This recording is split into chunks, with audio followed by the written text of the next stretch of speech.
All right, we're going to keep going. The ego is the enemy. Ryan Holiday. To be or to do, which way will you go? Be somebody or do something? Appearances are deceiving. Having authority is not the same as being an authority. Having the right and being right are not the same either. Impressing people is utterly different from being truly impressive. Duty, honor, and God. Frederick Douglass once said, "A man is worked upon by what he works on." Purpose? What is your purpose? What do you want to accomplish? Focus on this and this only. It's about doing, not the recognition. Become a student. I'm a student to this day. Even though I have students, I am a student. A student is self-critical and self-motivated, always trying to improve his understanding so that he can move on to the next topic or challenge. Epictetus said, he has a lot of quotes in this book too. That's why I like this book as well. Epictetus said, "It is impossible to learn that which one thinks one already knows." Don't be passionate. Must be above passion and desires and feelings. Must have purpose, direction. Be guided by reason, not by passion. Stoic. That's the word I was thinking of earlier. He's considered a stoic, stoicism. What that is they go into the history of a lot of the Greek philosophers had certain stern beliefs about things. I agree with some of that. A lot of it is real, but some of it is a little too much for me, but a lot of truth to it. What is really called for to siege opportunities is, in order for you to seize an opportunity, you must have three things. First thing, clarity. Second thing, deliberateness. Third thing, methodological methods and determination to do it.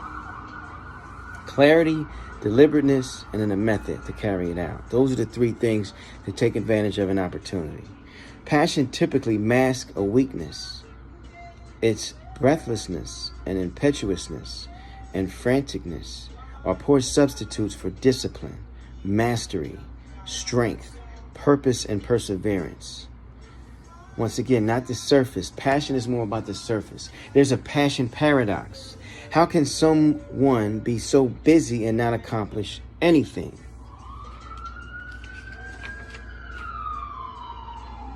What I require is my assent. What I require in my assent is purpose and realism. Purpose is like passion with boundaries. Realism is detachment and perspective. Passion is about, I am so passionate about real estate. This is what I used to say. Purpose is 2 and 4. I must do more videos. I was put here to accomplish success and helping myself and other people open their third eye to reach their higher self. Of course, I added that on. Purpose de-emphasizes the I, me. So we talked about that before, okay? And he touches on that a little bit too. All right, there's two sides to us, which kind of go into everything else we've been saying, this duality consciousness that we live in, this world we live in. It's an I, me, and an I am. Ego sticks with the I, me. Your conscience is the I am. And purpose de-emphasizes the I, me. Purpose is more aligned to your I am. Purpose is about pursuing something outside ourselves as opposed to pleasuring ourselves. Great passions are maladies without hope. Goethe said that. That was a quote. Realism, where do we start? What do we do first? What do we do right now? How are we sure that what we're doing is moving us forward? What are we benchmarking ourselves against? These are questions we need to ask ourselves to make sure we're keeping it real, quote unquote.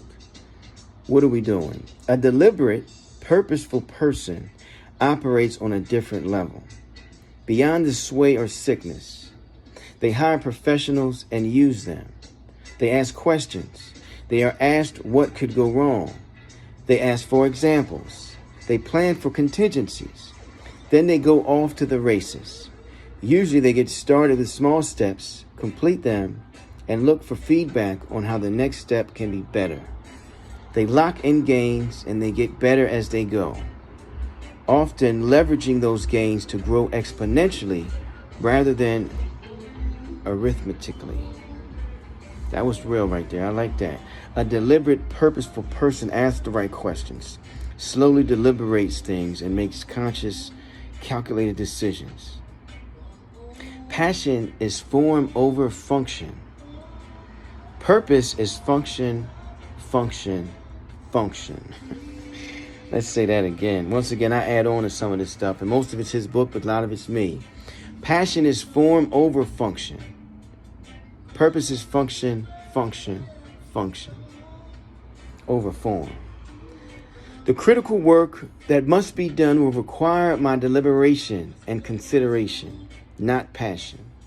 Must be about what I feel I must do and say, not what I care about or wish to be. This is another deep phrase, man. He drops a lot of jewels in this. Must be about what I feel I must do and say, not what I care about or wish to be. Follow the canvas strategy. Canvas strategy, the whiteboard. Helping ourselves by helping others. Be lesser, do more. Find what nobody else wants to do and do it. Restrain yourself. Our own path, whatever we aspire to, will in some ways be defined by the amount of nonsense we are willing to deal with. It doesn't matter how talented you are, how great your connections are, how much money you have. When you want to do something big and important and meaningful, you will be subjected to treatment ranging from indifference to outright sabotage. Count on it.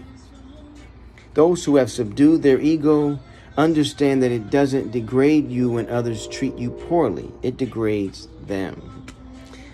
You got to subdue your passions, and that's the ego. Get out of your own head. A person who thinks all the time has nothing to think about except his thoughts. So he or she loses touch with reality and lives in a world of illusions. My buddy said that. Everyone has to research Alan Watts. Please stop what you're doing. Stop this video and Google Alan Watts. I'm a big fan of his. And what is he? He's just a realist. He's just a realist to me. But his philosophy is so deep. More like a Buddhist, Zen Buddhism, but so practical. Let's read what he said again. This is a quote from Alan Watts. A person who thinks all the time has nothing to think about except his thoughts. He loses touch with reality and lives in a world of illusions. You're just thinking about your thoughts over and over again. It goes back to that story that we keep telling ourselves.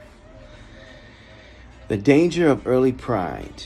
A proud man is always looking down on things and people. And of course, as long as you are looking down, you cannot see something that is above you. C.S. Lewis said that. That's a quote. I got to start saying these quotes up front so you know it's a quote. Pride blunts the very instrument we need to own in order to succeed, our mind.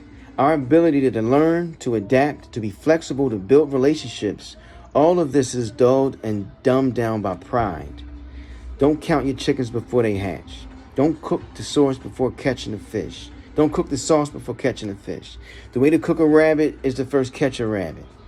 If you're doing the work and putting in the time, you won't need to cheat. You won't need to overcompensate. We must prepare for pride and kill it early, or it will kill what we aspire to. The first product of self-knowledge is humility. Put that pride in check. All right? We're going to stop there today and keep it moving. See you on the other side. Peace.